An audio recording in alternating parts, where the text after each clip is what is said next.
Hi! So, mauna ni ang katong agar-agar na mix na nako niya. Mauning creamy kayo siya kay gibutangan man ako ni og tulo ka pack sa Nestle cream.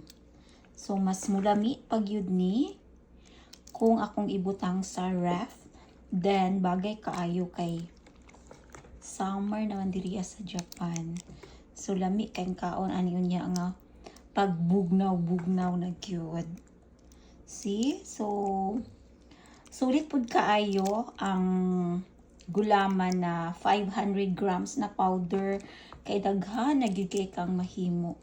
So, look alike gid ni siya sa buko salad kung ang color ani niya wa pa nako gibutangan og katong mango na flavor. So, ako man gibutangan, so mao na ang naay siya pagka yellowish. Gitwist lang gud pud nako. So nang humot na gud siya. Nitigbabaw ang humot sa mango and kani Nestle cream. So that's all. Bye.